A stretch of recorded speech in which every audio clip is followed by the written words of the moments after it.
हर हर महादेव भक्तों।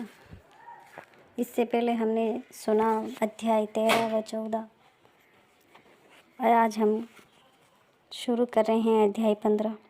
तो अंत तक हमारे साथ ज़रूर बने रहें। अध्याय 14 में हमने देखा यददत्त अपनी पत्नी से अपने पुत्र के बारे में पूछता, वह बात बनाकर उसको टाल देती।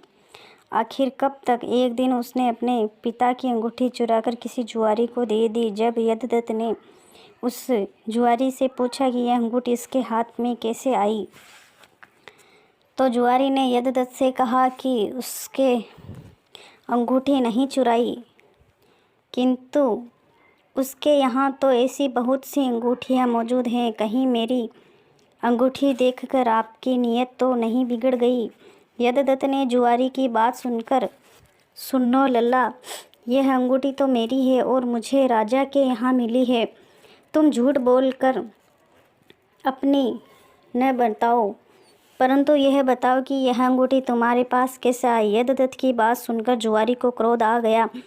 उसने गरज कर कहा, जो सच सुनना चाहते हो तो ध्यानपूर्वक सुनो। यह अंगूठी तुम्हारे पुत्र गुणनिधि ने मेरे पास जुए में हारी है।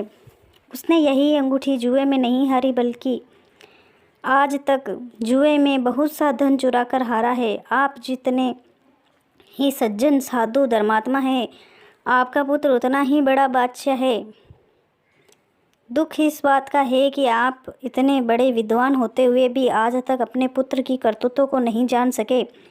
जुआरी की बात सुनकर यददत्त का मारे लज्जा के बुरा हाल हो गया। वह मारे लज्जा के मुंह ढांपे हुए तथा सिर झुकाए हुए अपने घर पहुंचा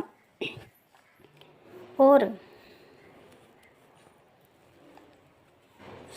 घर आते के साथ ही अपनी पुतनी से पूछा कि गुणनिधि कहाँ है और वह अंगूठी कहाँ है जो कि उस दिन तूने अवल्टना करते मेरे हाथ में से ले ली थी। यददत्त की बात सुनकर उसकी पत्नी ने उत्तर दिया, वह अंगूठी मैंने यहीं कहीं रख दी थी। अब मुझे याद नहीं आ रहा है कि कहाँ रखी है। स्त्री की बात सुनकर यददत्त ने कहा, तुम झूठ बोल रही हो। जब कभी भी मैंने तुमसे गुणनिधि के बारे में पूछा, तुमने मुझे बात बना कर टालने की कोशिश की है। अच्छा, तुम अंगूठी की बात जाने दो और मुझे बताओ कि घर का अन्य बहुमूल्य सामान कहाँ है। न जाने मेरे किन पापों के कारण मेरे यहाँ ऐसा पुत्र उत्पन्न हुआ है।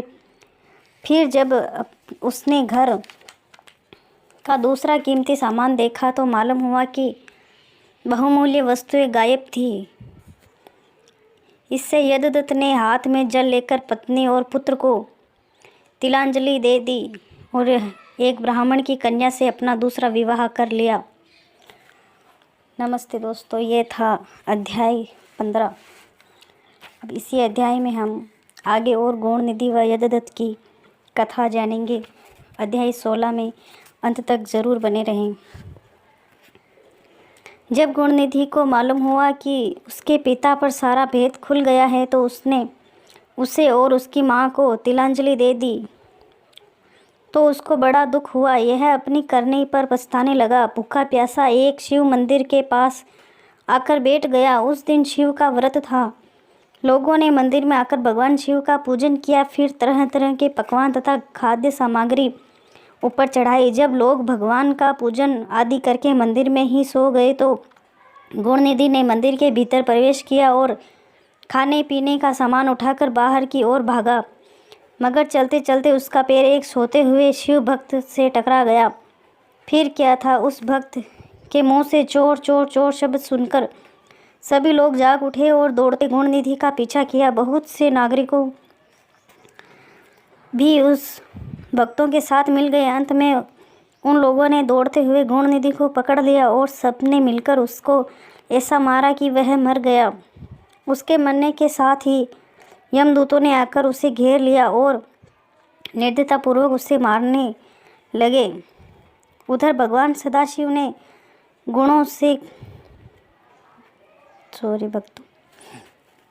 गणों से कहा, यदि गुणनिधि बड़ा पापी, दुराचारी और कुकर्मी है, फिर भी उसने शिवजी का व्रत रखकर जागरण किया, हमारे पूजन को देखा है, हमारे दर्शन किए हैं, दीपक के शरीर पर गिरती हुई छाया को उसने निर्वाह कर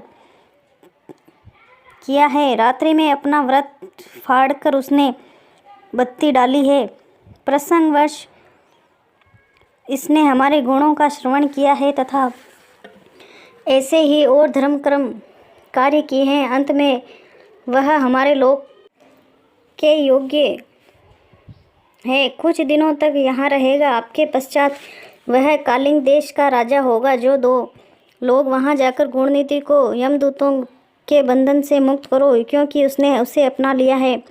अतएव भगवान श्री सत्यम शिव की आज्ञा पाकर विमान पर बैठकर शूलधारी उसके पार्षद भी घटना स्थल पर पहुँचे और बोले, यमराज के गणों, तुम अब इस परमात्मा ब्राह्मण को छोड़ दो, क्योंकि अब इससे कोई पाप दोष नहीं रहा है। यमदूतों ने भगवान श्री सदाशिव के पार्षदों से कहा, जो आपकी आज्ञा हमारे लिए सिर माथे पर है, मगर यह दुष्ट महापापी कुकर्मी मांस तथा मंदिरा का प्रयोग करने वाला, पर स्त्री पर वेश्य, गांधी, माता पिता की आज्ञा न मानने वाला, चोर तथा जुआरी है। हम लोग इसलिए इसे ले जा रहे हैं। यमदूतों की बात सुनकर शिव के पार्षदों ने भी कहा, तुम मूर्ख हो, यह ब्राह्मण पापी नहीं है। इसका सबसे बड़ा धर्म तो यह है कि इसे पुराना कपड़ा जलाकर शिवालय में प्रकाश किया है, रात्रि भर जागरण किया है, स्थिर चित्त तथा शिवालय के द्वार पर बैठकर इसने भगवान श्री सदाशिव के पूजन को देखा है और हरि कीर्तन को सुना है। इसलिए भगवान श्री सदाशिव की इच्छा अनुसार यह राजा बनेगा।